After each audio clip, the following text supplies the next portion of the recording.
मजबूत हुआ है। दूसरा, उनमें एक जो मैंने लिखा है कि एक पॉलिसी इंटेलिजेंस, पॉलिसी के बारे में समझना, गंभीरता से बात करना। अमूमन पॉलिटिशियंस में वक्त नहीं होता, इम्पेशंस होती है, समझ नहीं होती। राहुल गांधी के बारे के पास जाके आप ये चर्चा कर सकते हैं कि बीड़ी बनाने वाले वर्कर के साथ क्या स्थिति है और बीड़ी बनाने वाले वर्कर की स्थिति में सुधार के लिए क्या किया जा सकता है। आप उनके साथ आधा घंटा चर्चा गंभीर कर सकते हैं इस सवाल पे। वो ये नहीं कहेंगे अरे बीड़ी बनाने वाला मुझे छोड़ो ना यार, ये सब बातें नहीं। गंभीर, इस मामले में गंभीरता है। तीसरा, उनके बारे में मुझे जो अच्छी चीज लगती है वो बाद में लगी है, पहले मुझे 2007-8 में इतना बेहतर मैं जानता नहीं था। वो ये है कि सत्ता के प्रति वो जो मोह, जो राल लपटती है ना, लार लपकती है नेताओं की, वैसा कतई नहीं है। शायद इसलिए कि बचपन से सत्ता देखी है, बहुत इतनी ज्यादा सत्ता देखी है, तो वो जो कुर्सी का अंधा मोह होता है ना नेताओं में, कि कुछ भी हो बस वहां पहुंच जाए, वो कतई नहीं है। मतलब लगभग मुझे उनका ये अवगुण आजकल नजर आता है।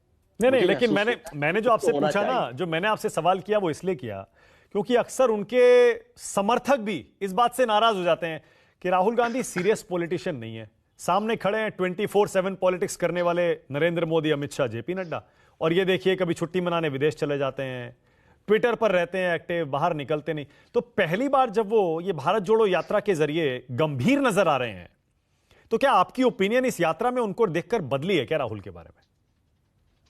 देखिए, एक तो मैं जो उनके बारे में व्यक्तिगत रूप से जानता रहा हूं, और दूसरा जो सार्वजनिक छवि बन रही है। जब उनके बारे में पप्पू जैसी बातें होती थी मुझे दुख होता था। हालांकि मैं उनके दूसरे खेमे में खड़ा हुआ था, मुझे दुख होता था क्योंकि मैं जानता था कि ये आदमी ऐसा कतई नहीं है, एकदम बिल्कुल वाहियात किस्म की बातें फैलाई जा रही हैं। लेकिन राजनीति में जो आपकी छवि है वही आप हैं, है ना। उसके अलावा तो पत्रकारों को पता है, अंदर के लोगों को पता है, तो जो छवि है वही है आप, उससे अलग आप दावा नहीं कर सकते।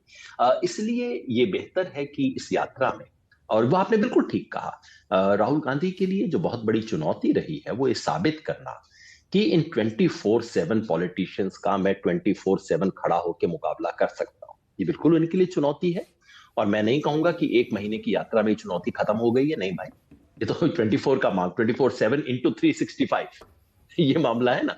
तो आपको 365 भी करना होगा। ओके, मेरे पास, ये चुनौती हाँ कोई 30 हाँ, दिन में तो खत्म हो नहीं ओके, मेरे जाएगी, पास लेकिन एक चीज जरूर हाँ, साबित हुई है। राहुल गांधी ने जो कहा पहली मीटिंग में, जब 150 संगठन मिले थे, तो राहुल गांधी ने कहा था, देखिए कोई एक भी मेरे साथ नहीं चलेगा तब भी मैं तो चलूंगा। इस पे लोगों को विश्वास नहीं हुआ था, और ज्यादातर जिन लोगों से मैंने बात की थी, अच्छा राहुल गांधी चलेगा, अरे पैदल चलेगा, अरे इस देश के धूल धक्कड़ में चलेगा, ना ना ना, देखना चौथे दिन गाड़ी पे हो जाएगा। अब वो चीज तो साबित हो गई है कि वो हो रहा है। तो इस लिहाज से जो राहुल गांधी का अपना चेहरा है और जो उनकी सार्वजनिक छवि है, वो एक दूसरे के नजदीक आ रही है। ओके ये देश के लिए बेहतर है। ओके, 4 सवाल है मेरे पास आपके लिए योगेन जी। क्या राहुल गांधी प्रधानमंत्री बन सकते हैं क्या, और बनेंगे तो कैसे पीएम साबित होंगे योगेन जी? देश बताएगा, ये फैसला करने वाला मैं कौन होता हूं। वाकई आपको कहूं, इस देश का प्रधानमंत्री कौन बनेगा मुझे इसमें दिलचस्पी नहीं है। ये बिल्कुल 1977 में जैसे मुझे इसमें दिलचस्पी नहीं थी कि मोरारजी देसाई या जगजीवन राम।